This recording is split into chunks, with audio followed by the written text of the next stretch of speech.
చిన్నప్పుడు మా తెలుగు సార్ వస్తుండంటే మస్తు బుగులు పడేది.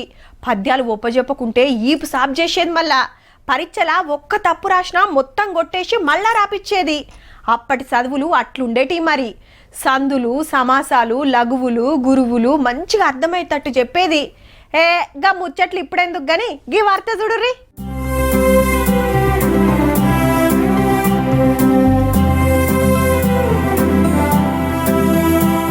ఇదేం పొయ్యి అంటారా? తాళపత్ర గ్రంథం. ఇప్పటోళ్ళకి తెలవకుండొచ్చు గాని వెనకట మన కవులు పద్యాలు, కవిత్వాలు రాసింది ఇవ్విటి మీదనే. తాటాకు కమ్మల మీద రాసి దాచిపెట్టేది. అప్పట్లా బమ్మెర పోతన సంస్కృతంకెళ్లి తెలుగులకు మార్చి రాసిన భాగవతాన్ని ఇప్పటోళ్ళకి అందియాలని గదే పద్ధతిలా ముద్రగొట్టిస్తుండు గీ సారు.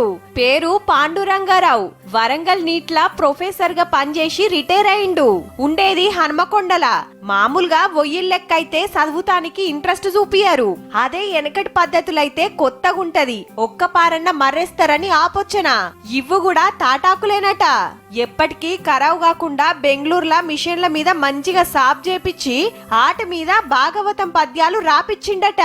ఈ తాళపత్ర గ్రంథాలని మనం ప్రజల్లోకి తీసుకుని వెళ్ళి పిల్లల చేత ఇది కంఠస్థం చేయించి కాంపిటీషన్స్ చేయాలని చెప్పేసి మేము కోరుకుంటుంటాము.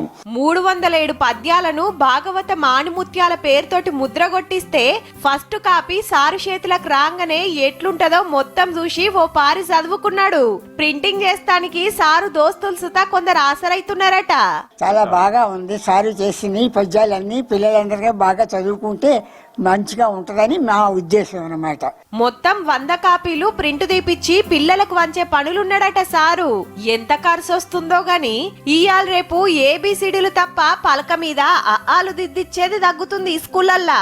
గిసొంటి కాలంలా పిల్లలకు పోతన పద్యాలు నేర్పియాలన్న సారు తండ్లాటను తారీఫ్ చేయాల్సిందేనబ్బా. అలా వైకుంఠపురంబులో నగరిలో ఆమూల సముదంబు దాపల మందార వనాంతరమృత శిర ప్రాంతేందు కాంతోపలోత్పల